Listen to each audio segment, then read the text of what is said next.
Bueno, aquí vamos a recordar algo también brevemente, eh, que más o menos tiene que ver con con el tema, ¿no? De lo que es el problema de EBCs, de EBCs isquémicos hemorrágicos que de repente necesiten o se solicite una intervención del área de neurocirugía o que ameriten tratamiento quirúrgico, ¿no? Entonces, vamos a ver. Aquí ya habíamos conversado sobre lo que es el flujo sanguíneo cerebral, ¿no? La perfusión, la presión de perfusión cerebral, de eso habíamos conversado.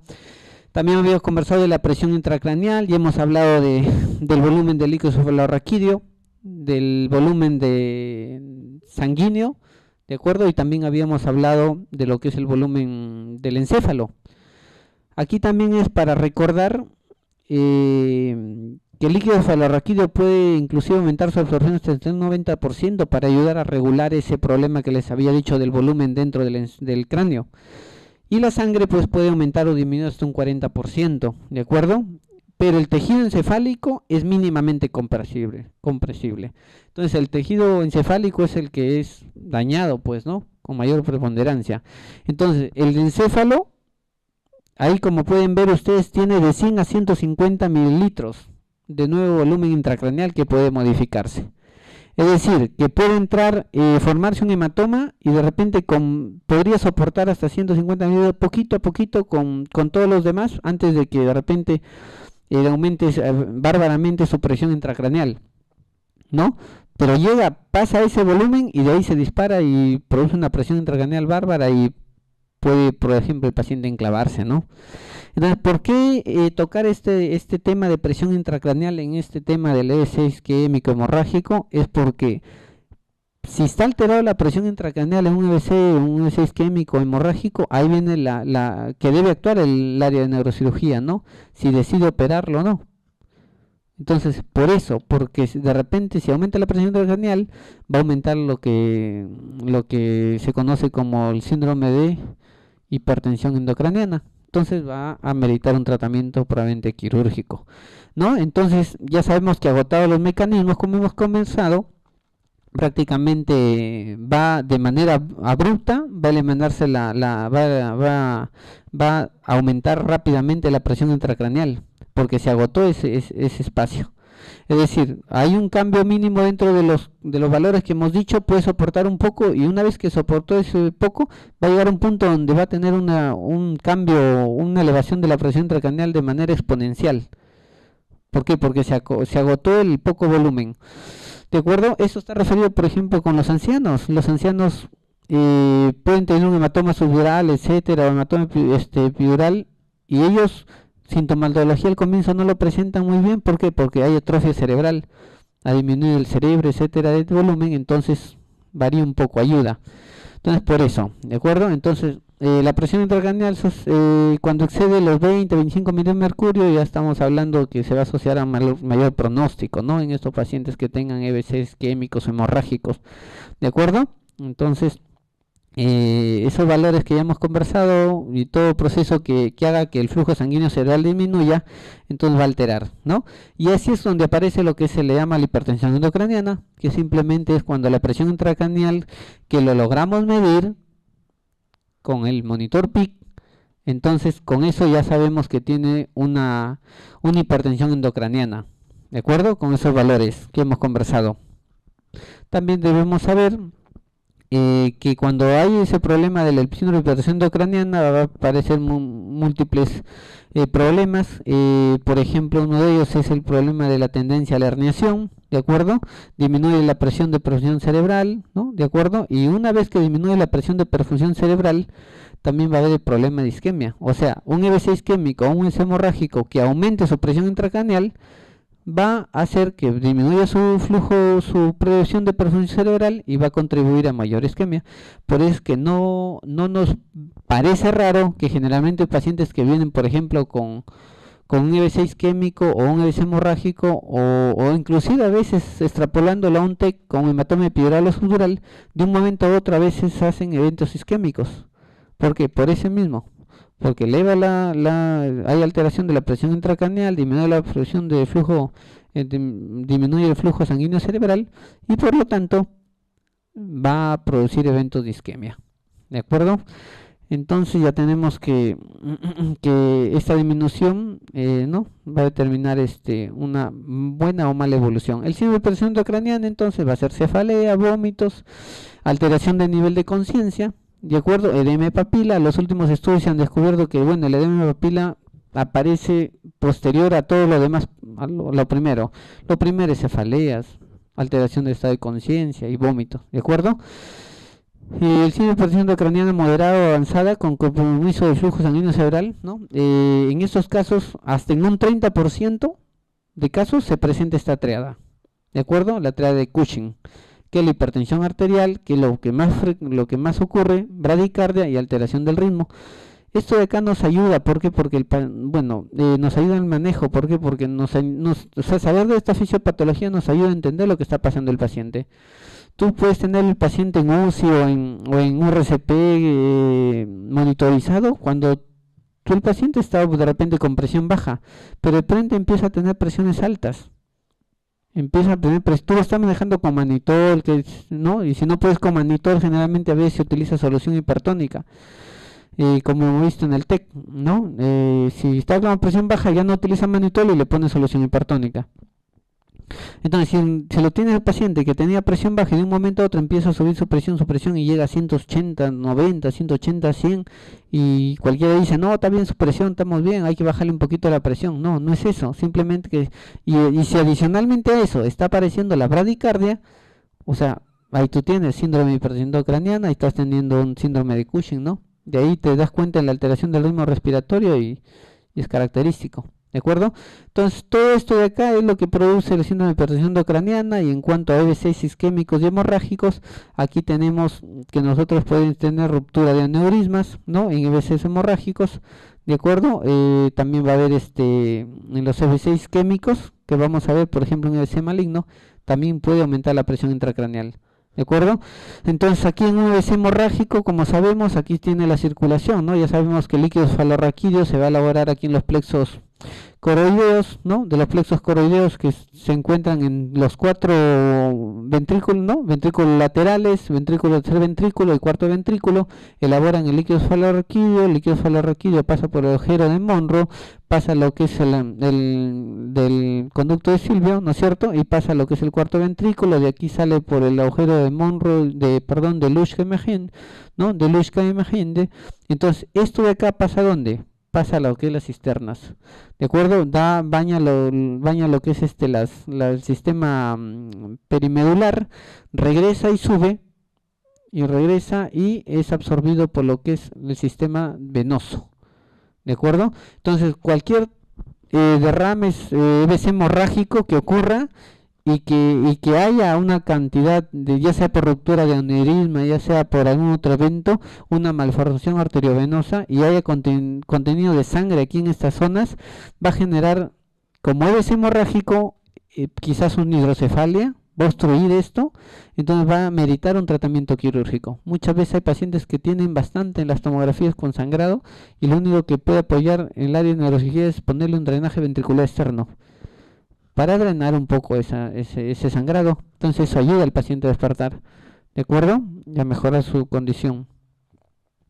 Entonces la hemorragia subaracnoidea, la elaboración de sangre, ¿de acuerdo? Puede ser por la ruptura de aneurisma o una malformación arteriovenosa. Tenemos aquí una tomografía y aquí tenemos la parte patológica de cómo se ve una hemorragia subaracnoidea y miren aquí cómo se asocia a la hemorragia subaracnoidea, ¿de acuerdo? Intraventricular, etcétera, también hay edema. Entonces estos pacientes que tienen edema, etcétera, se le coloca tratamiento para el edema y también se le coloca un drenaje, a veces si es necesario un drenaje, ¿no?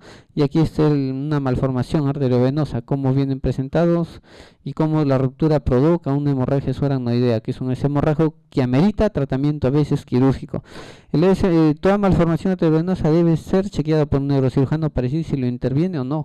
Generalmente es intervenido, ya sea por embolización o ya sea por exéresis de la malformación, ¿de acuerdo? Igual que la hemorragia subaracnoidea que viene por una ruptura de aneurisma, ¿correcto? Entonces la hemorragia subaracnoidea, la cefalea, es el signo más predominante, náuseas y vómitos, rigidez de nuca, importante este signo, rigidez de nuca, ¿de acuerdo? Hay déficit de algunos nervios craneales, convulsiones, déficit motor, déficit vertebral, papiledema y hemorragias, ¿no? Entonces es importante esta clínica para sospechar o no de un EBC, de una hemorragia subaracnoidea que vaya a necesitar un tratamiento quirúrgico, ¿no? Entonces, las hemorragias subaracnoidea, como hemos visto, ya pueden en algún momento, ¿no? Del 38, de 8 a 34% pueden generar hidrocefalias agudas. Por eso, a veces puede ayudarse, ya sea obstructivo comunicante hidrocefalia, puede ayudarse con drenaje ventricular externo. Eso es como el neurocirujano puede actuar en esta área de la hemorragia subaracnoidea. O sea, para ir complementando la idea, entonces tenemos pacientes que reciben con una hemorragia subaracnoidea.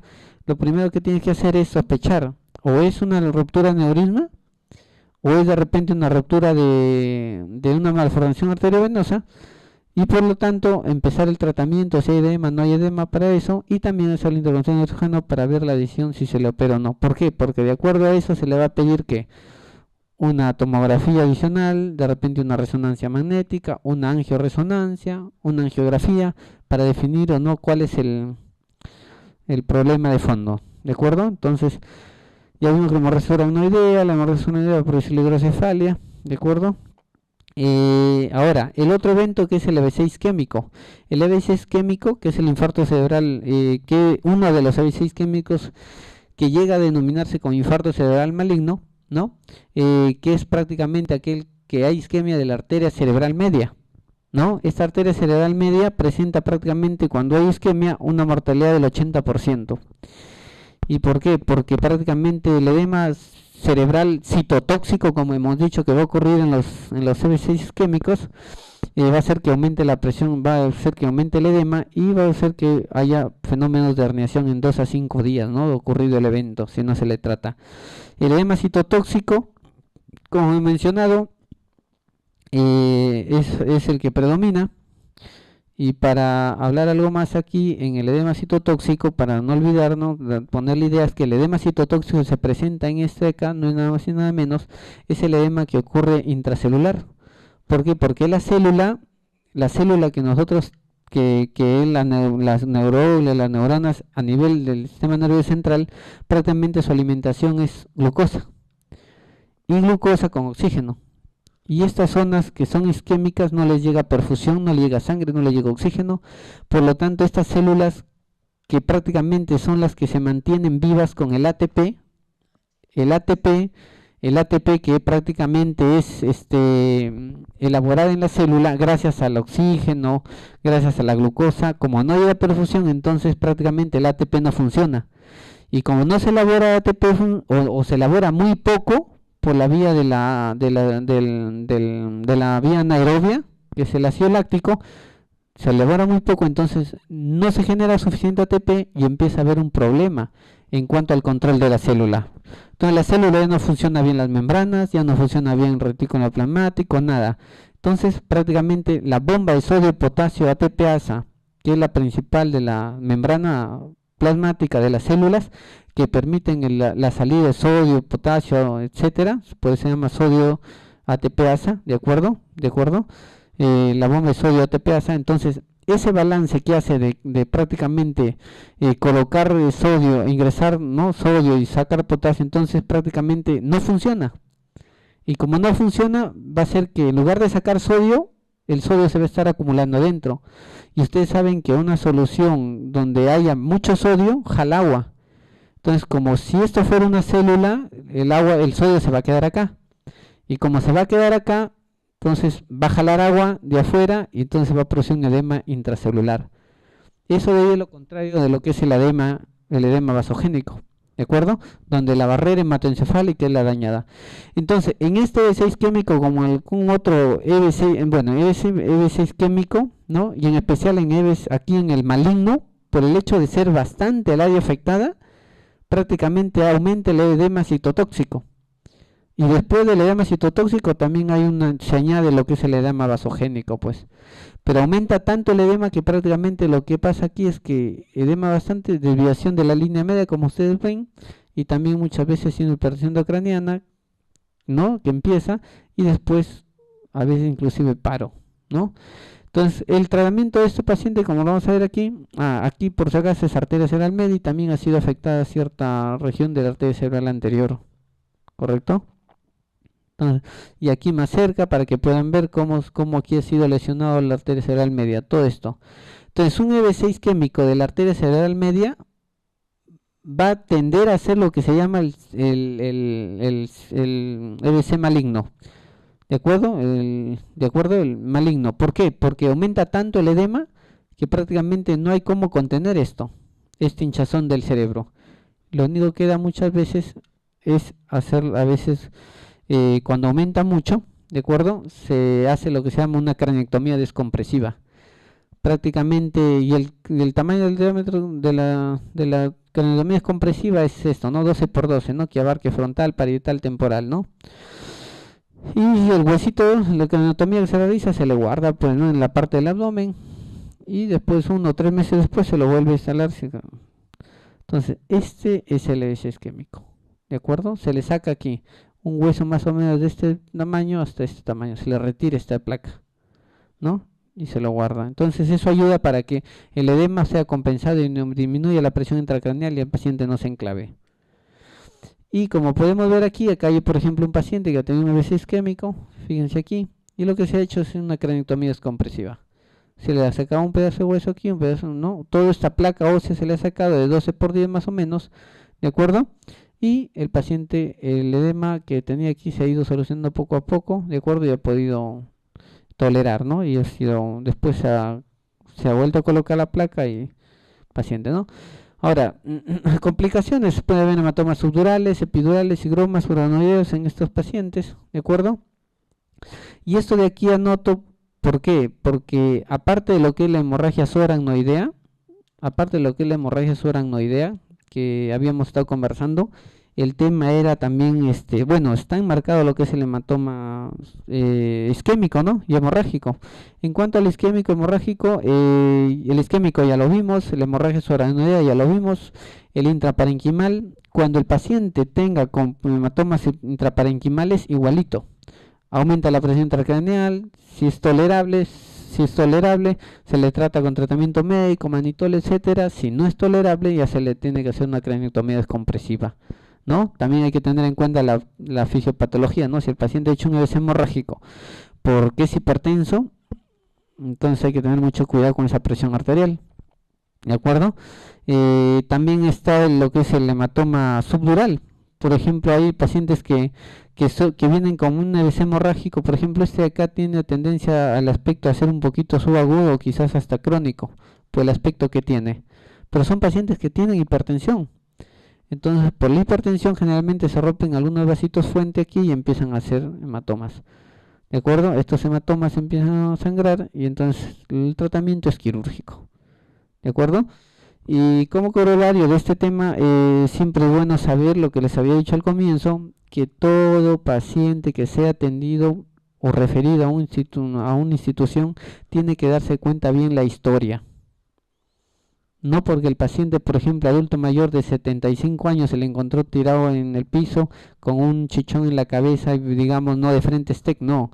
Hay que hacer bien la historia y poder referirlo, porque si lo mandas por la parte de cirugía y es un EBC isquémico que debería tratar la neurología, se demora un poco el trámite del paciente, entonces perjudica al paciente. Y al revés, si es un paciente lo mandas por medicina siendo de repente un TEC, entonces hay que tener mucho cuidado a estos pacientes. ¿De acuerdo? Entonces, con eso hemos acabado los temas. Gracias por su atención. Muchas gracias. Hasta luego.